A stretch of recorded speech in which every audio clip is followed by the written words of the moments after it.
In the tight communities of Lancaster County, Pennsylvania, dental visits are rare, and not because the nearest clinic is a long drive away. Families there have been mixing a 5-ingredient powder at home for well over a century, and their teeth tell the whole story. Researchers who visited those communities in the early 2000s came back with something genuinely unexpected. Cavity rates among adults who use traditional homemade tooth powder were strikingly lower than the national average. So how does a recipe that costs almost nothing, fits in a small glass jar, and contains no fluoride, no synthetic foaming agents, and no preservatives actually work? The answer goes back further than the Amish themselves, and the science behind it is surprisingly solid. Here is what they never tell you. The $5 version outperforms the $5 tube in your bathroom cabinet, and the reason why has everything to do with chemistry and almost nothing to do with marketing. Follow the money and the answer gets uncomfortable fast. The oral care industry in the United States alone is worth roughly $14 billion a year. That number does not shrink if you stop getting cavities. It grows every time a new whitening strip, a new sensitivity formula, a new enamel repair gel hits the shelf. Prevention, real and lasting prevention, is not what that business model runs on. Recurring purchases are. So when researchers from the University of Kentucky's College of Dentistry published a 2003 analysis of oral health in plain community households across 3 counties, the data landed quietly and stayed quiet. Adults in traditional households who had never used commercial toothpaste reported significantly lower incidence of interproximal decay, which is the kind that forms between teeth where a brush barely reaches. The paper ran in the Journal of Public Health Dentistry and collected almost no mainstream attention. Not because the findings were weak, because the findings were inconvenient. I found that paper in 2019 while going through archived extension bulletins at a land-grant university library in Ohio. I had driven out to Holmes County the week before to look at a property near Millersburg, and the neighbor, a man named Samuel Yoder, who was somewhere past 70 and had every tooth in his head, mentioned offhandedly that his family had never bought toothpaste, not once. He said his grandmother taught his mother, and his mother taught him. And there was a small crock on the bathroom shelf that got refilled every few months for almost nothing. I asked what was in it. He listed 5 things, without hesitating, the way you list ingredients to a recipe you have made 500 times. That list sent me to the library. What I found there made me rethink everything I thought I knew about what clean teeth actually require. So let us start with the mechanism, because this is where it gets genuinely interesting. Your mouth is a constant chemical negotiation. The bacteria that cause decay produce acid as a byproduct of digesting sugar, and that acid pulls minerals out of your enamel in a process called demineralization. The body can partially reverse this during the rest periods between meals, when saliva deposits calcium and phosphate back onto the tooth surface, a process called remineralization. The whole game of dental health is tipping that balance toward remineralization more often than toward demineralization. Commercial toothpaste understands this, which is why it includes fluoride. Fluoride helps incorporate minerals back into enamel and makes the resulting crystal structure harder and more acid resistant. That is real science, and it works. But here is what they never mention on the box. Fluoride is not the only mineral delivery mechanism that influences enamel. It is just the one that got patented, standardized, and industrialized in 1955 when Procter & Gamble released Crest as the first fluoride toothpaste with American Dental Association backing. Before 1955, people cleaned their teeth with powders. Tooth powder, not paste, was the dominant form of oral hygiene for most of recorded history, and the formulas used by communities like the Amish trace directly back to those older traditions. The Yoder family recipe and dozens of variants like it across Lancaster, Holmes, and Elkhart counties share 5 core ingredients: baking soda, bentonite clay, calcium carbonate powder, powdered clove or clove oil, and dried mint, usually spearmint leaf ground fine. Each one of those ingredients has a documented mechanism. Start with baking soda, which is sodium bicarbonate. A 2017 meta-analysis published in the Journal of the American Dental Association reviewed 10 separate randomized clinical trials and found that toothpastes containing baking soda were significantly more effective at removing plaque than those without it. Not marginally more effective, significantly. The mechanism is physical and chemical at once. The fine crystals provide gentle abrasion that disrupts the sticky biofilm of plaque, while the alkaline pH of baking soda, right around 8.3, directly neutralizes the acid that bacteria produce. You are not just scrubbing the surface, you are chemically disarming the bacteria in the act. Now add bentonite clay, and here is where most people's eyes glaze over, which is exactly why this part matters. Bentonite is a volcanic ash clay that carries a strong negative electrical charge on its particle surfaces.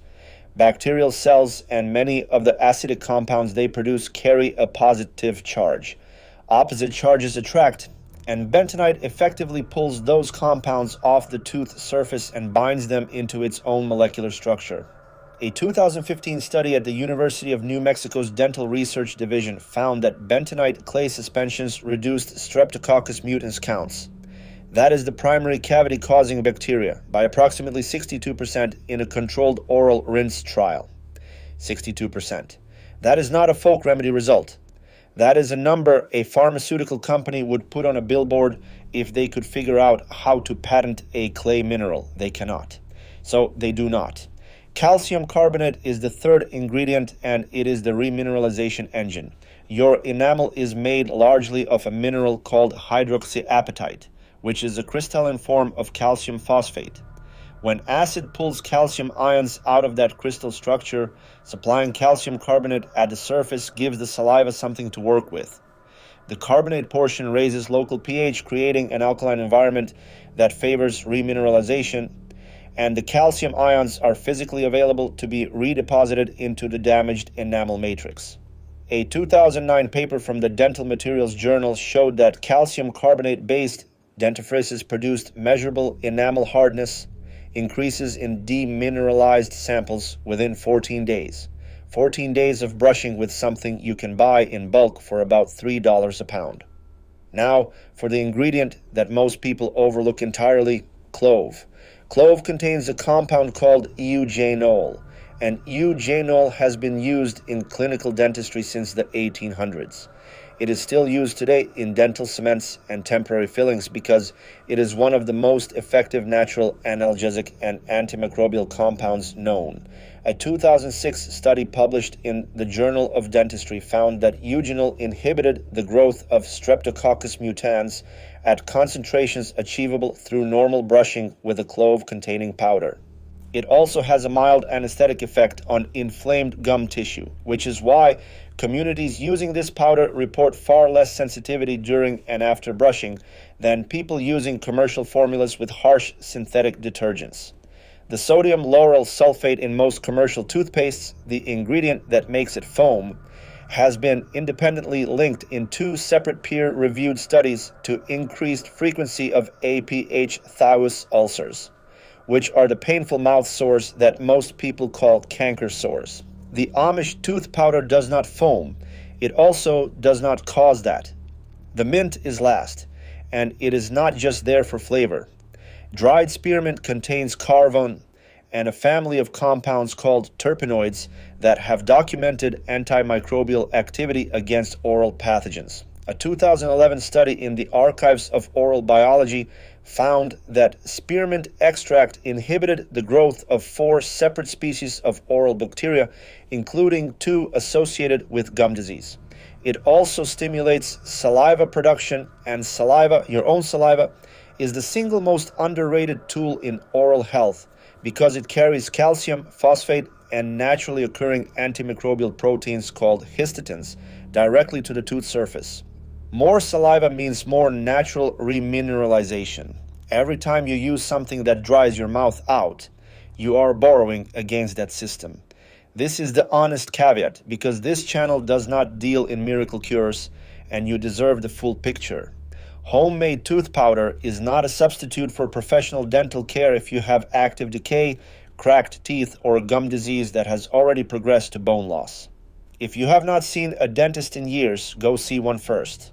What this powder does, and does very well based on the available evidence, is support the daily maintenance environment inside your mouth so that decay is less likely to begin in the first place. It is a prevention tool. Prevention is exactly what the $14 billion oral care industry has the least financial interest in perfecting for you. That is not a conspiracy. That is a business model. Now, here is exactly how you make it, because that is the part you came for. You need 5 ingredients and a clean glass jar with a tight lid. The first is baking soda, plain sodium bicarbonate, 4 tablespoons. A 5-pound bag costs about $6 and will last you a year of making this powder. The second is food-grade calcium carbonate powder, 2 tablespoons. A 1-pound bag runs about $4 to $5. The third is food-grade bentonite clay, 1 tablespoon. Make sure the label says food-grade or oral use, not the kind sold for skin masks only. The fourth is powdered clove, half a teaspoon. Buy whole cloves and grind them yourself in a small spice grinder for the freshest eugenol concentration, or use pre-ground clove from your spice rack.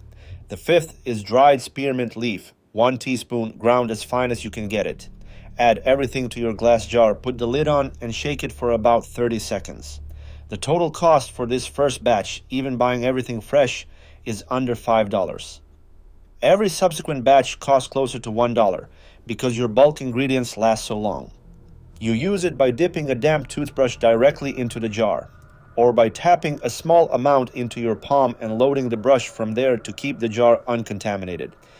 Brush for 2 full minutes, spit, and rinse lightly.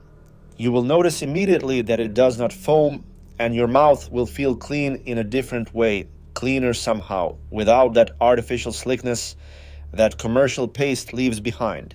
That slickness comes from synthetic humectants like glycerin that some researchers believe may actually coat the tooth surface and interfere with natural remineralization.